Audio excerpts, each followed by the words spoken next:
обеспокоен. Men 3-jahon urushi tomon ketayotganimizdan xavotirdaman. Putin 3-jahon urushi boshlanishidan xavotirda.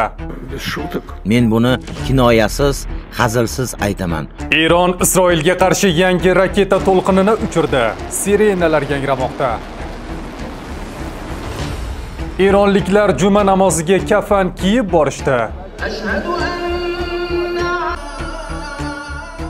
Eron hujumidan qo'rqqan Isroil askarlari nishonga aylanmaslik uchun aholi uylariga yashirinib, falastinliklardan tirik qalqon sifatida foydalanmoqchi.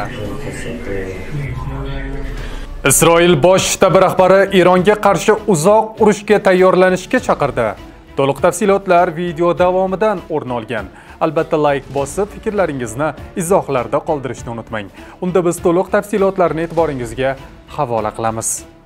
Tezda mobil ilovasi orqali Rossiyadan turib O'zbekistonning istalgan Uzcard va Humo kartalariga yaxshi kurslarda pul o'tkazmalarini amalga oshirish mumkin. Undan tashqari, ilovamizda yaqinlaringizni telefon raqami orqali ham pul o'tkazmalarini yuborishingiz va ularni xursand qilishingiz mumkin. Tezda aynan siz uchun yaratilgan dastur. Yaqin Sharqdagi vaziyat kundan kunga keskinlashib, Eron va Isroil o'rtasidagi ziddiyat urushning 9-kuniga keldi. Ikki davlat ham havo va raketa zarbalari bilan bir-birini nishonga olmoqda. Bu holat nafaqat mintaqada, balki butun dunyo miqyosida katta xavotir uyg'otmoqda. Bugun 21-iyun kuni ertalab Eron Tehron yadroviy dasturi bo'yicha tahdid ostida muzokara o'tkazilganini aytganidan so'ng Eron va Isroil o'zaro yangi hujumlarni amalga oshirdi. Eronning Fars agentligi xabar berishicha, Isroil mamlakatdagi eng yirik yadroviy obyektlardan biri Isfahon yadroviy majmuasiga hujum qilgan, ammo radiatsion moddalar oqib chiqmagan. Qom shahridagi bir bino ham nishonga olingan. Dastlabki ma'lumotlarga ko'ra, 16 yoshli yigit halok bo'lgan va 2 kishi yaralangan. Isroilning Eronga hujumlari boshlanganidan beri 430 nafar tinch aholi halok bo'ldi. 3500 dan ortiq kishi jarohat olgani ma'lum. Isroil armiyasi Erondagi raketa omborlari va uchirish infratuzilmalariga katta hajmdagi zarbalarni oshirganini ma'lum qildi. Mahalliy vaqt bilan soat 2:30 da Isroil hukumatı Eron tomonidan raketa zarbasi yuborilayotgani haqida ogohlantiruv berdi. Tel Aviv va markaziy hududlarda havo hujumi sirenalari yangradi. G'arbiy sohildagi Isroil tomoni egallab turgan hududlarda ham sirenalar eshitildi. Tel Aviv osmonida raketa to'sish tizimlari ishga tushirilib, portlashlar sadosi eshitildi. Isroil armiyasiga ko'ra, Eron tomoni 5 ta ballistik raketa uchirgan, ammo ular haligacha to'liq maqsadga yetmagan.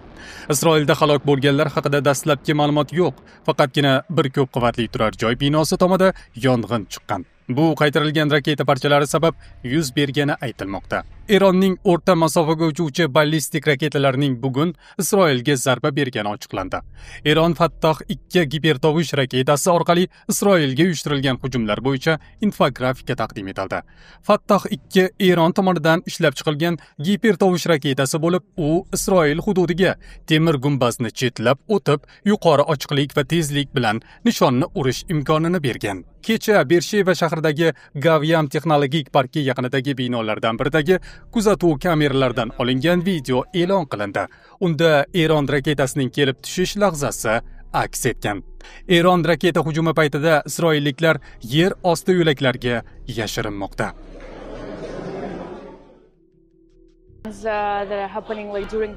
Bir haftadan beri bu yerda har daqiqani uxlamay o'tkazyapmiz. Chunki tashvish va tunda chalinayotgan sirenalar tufayli har safar boshpanaga yugurish juda qo'rqinchli. Hatto bir safar ertalab boshpanaga yugurayotib ko'chada yiqilib tushdim. Shu sabab kechasi shu yerda qolib, hech bo'lmasa biroz dam olishga, ozgina uxlab olishga qaror qildim. Biz yashab qolishimiz kerak, chunki ilgari hech qachon bunaqasini his qilmaganman. Shu bois bu yerda tunab, hech bo'lmasa tunda o'zimni xavfsiz sezmoqchiman. Bu hujumlardan so'ng Isroil bosh shtabi rahbari Eronga qarshi uzoq urushga tayyorlanishga chaqirdi. Isroil armiyasi bosh shtabi rahbari Eyal Zamir Eronga qarshi olib borilayotgan harbiy harakatlarni mamlakat tarixidagi eng murakkab kampaniya deb atadi. U o'z murojaatida Isroilni uzoq va ko'p frontli urushga tayyor turishga chaqirdi. Isroil Eron bilan uzoq davom etadigan kurashga tayyor bo'lishi kerak. Eron yillar davomida Isroilni yo'q qilish rejasi ustida ishlagan va biz uni to'xtatish uchun zarba berdik. Raketalar, yadroviy tahdid kuchlari ular bizni oldindan harakat qilishga majbur qildi. Dastlabki hujumda dushmanga og'ir zarba berdik, lekin kampaniya davom etmoqda. Biz hushyor bo'lishimiz, birlashishimiz va g'alabagacha yetib borishimiz kerak. Kecha kunduzgi vaqtda Isroilga tegishli dron Tehron markazidagi Gisha tumanida joylashgan turar joy binosidagi kvartiraga hujum uyushtirgan. Ynet va Isroilning 12-kanalining ma'lum qilishicha, hujumning asosiy nishoni eronlik yadro olimi bo'lgan. Ynet manbalariga ko'ra, zarba oqibatida olim o'ldirilgan. Biroq Eron rasmiylari bu ma'lumotni tasdiqlamadi. Eron esa o'z harbiy harakatlarini puxta va shu qadar aql bilan olib boryaptiki, hatto xakerlar yordamida Isroildagi shaxsiy kameralarga ulanib hujumlarni aniqlashtirmoqda. Ta'kidlanishicha, shu hafta Eron ballistik raketalari Tel Avivdagi ko'p qavatli binolar yaqiniga zarba berganidan so'ng, Isroilning kiberxavfsizlik bo'yicha sobiq rasmiysi Jamoat radiosida chiqib, isroilliklarni kuzatuv kameralarini o'chirish yoki ularning parollarini o'zgartirishi haqida ogohlantirgan. Eronliklar kecha juma namoziga kafan kiyib borishdi. 20-iyun kuni Tehron va boshqa yirik shaharlardagi juma namozida eronliklar o'ta ta'sirli va ramziy harakatni amalga oshirishdi.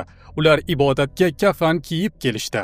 Bu orqali ular Isroilning har qanday tahdid va zarbasiga qarshi oxirgi nafasgacha tayyor ekanliklarini ko'rsatishdi.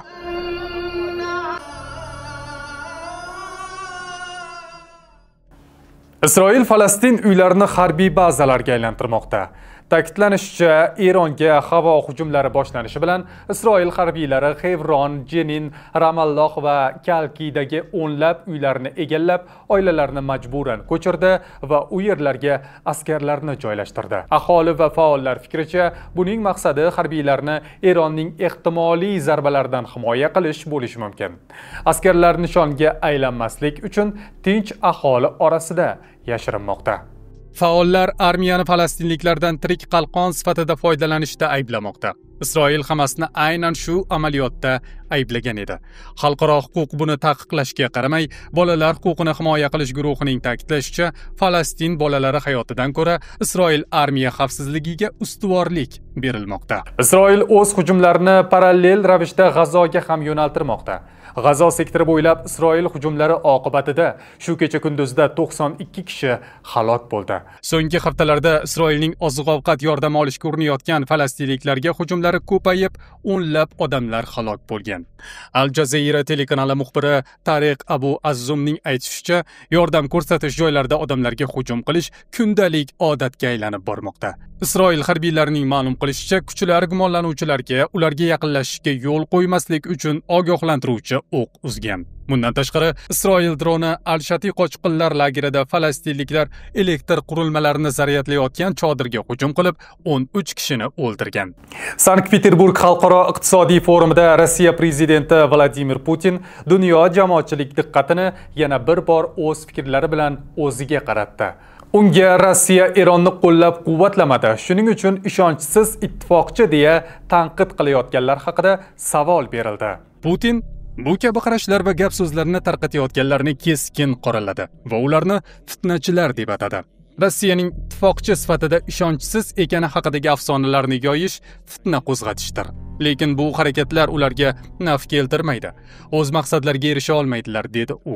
Prezident so'zlariga ko'ra, hozirgi dunyoda ro'y berayotgan har bir nizo o'ziga xos xususiyatlarga ega va barcha muammolarni bir qolipga solib baholash noto'g'ri. Men 3-jahon urushi tomon ketayotganimizdan xavotirdaman. Men buni kinoyasiz, hazilsiz aytaman. Buning oqibatida nima bo'lishi mumkinligi bizni tashvishga solmoqda. Bu shubhasiz bizdan nafaqat sodir bo'layotgan voqealarga e'tiborli munosabatda bo'lishni, balki yechimlarni, qarorlarni izlashni, ayniqsa tinch yo'l bilan vaziyatga yechim topishni talab qiladi. Avvalroq Putin Isroil va Eron o'rtasidagi tortishuvlarni izohlar ekan, Rossiya har ikki davlat bilan muloqot va hamkorlik aloqalarini saqlab qolayotganini Moskva Eronning tinch yadroviy dastur yuritish huquqini ham, Isroilning milliy xavfsizligini ta'minlashga intilishini ham hurmat qilishini bildirgan edi. Bugun Isroil deyarli rus tilida so'zlashuvchi davlat. U yerda Sovet ittifoqidan qolgan ko'plab odamlar yashaydi. Moskva buni hisobga oladi. Jenevada Eron va Yevropa davlatlari o'rtasida shiddatli muzokaralar bo'lib o'tdi. 20-iyun kuni Shvetsariyaning Jeneva shahrida Eron va Buyuk Britaniya, Fransiya, Germaniya va Yevropa ittifoqi diplomatlari ishtirokida yuzma-yuz uchrashuv amalga oshirildi.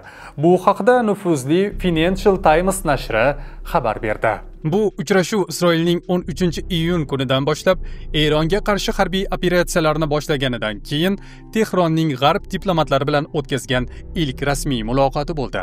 Muzokaralar asosan Eronning yadroviy dasturi va ballistik raketalarga oid faoliyati yuzasidan olib borildi. Muzokaralarda Eron tomonidan Eron tashqi ishlar vaziri Abbos Araqchi qatnashdi. Eron shafqatsiz tajovuz qurboni bo'lib turibdi. Bu buzib ko'rsatib bo'lmaydigan aniq fakt va uni Isroil va uning tarafdorlari teskari tarzda talqin qilishga yo'l qo'yib bo'lmaydi. Isroilning Eronga qilgan tajovuzini hech qanday huquqiy yoki axloqiy me'yorlar bilan oqlab bo'lmaydi. Bu nohaq va jinoiy urushni oqlash unga sherik bo'lish bilan barobar. Eron shafqatsiz tajovuzga qarshi o'zini himoya qilmoqda. Biz o'z hududiy yaxlitligimiz, milliy suverenitetimiz va xavfsizligimizni barcha kuch bilan himoya qilishga haqlimiz.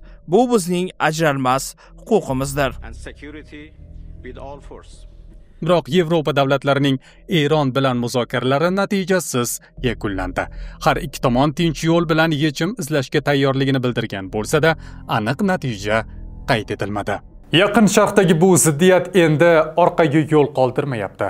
Isroil va Eron har ikkisi ham chekinmay, tobora qat'iyroq va shafqatsizroq zarbalar bermoqda. Har ikki tomonning hujum va qarshi hujumlari mintaqani ulkan mojaro ichiga tortmoqda. Xalqaro hamjamiyat esa xavotir bilan vaziyatni kuzatyapti. Bir tarafning kuchini sindirish imkoni yo'qdek ko'rinadi. Muzokara yo'li esa deyarli yopiq. Bu vaziyat davom etaversa, oqibatlar Yaqin Sharq chegarasidan ham chiqib, global miqyosda qaytarib bo'lmas halokatli vaziyatni yuzaga keltirishi mumkin. Voqealar rivojini bizning kanalda kuzatib boring. Kanalimizni yo'qotib qo'ymaslik uchun esa obuna bo'lib qo'yishni unutmang.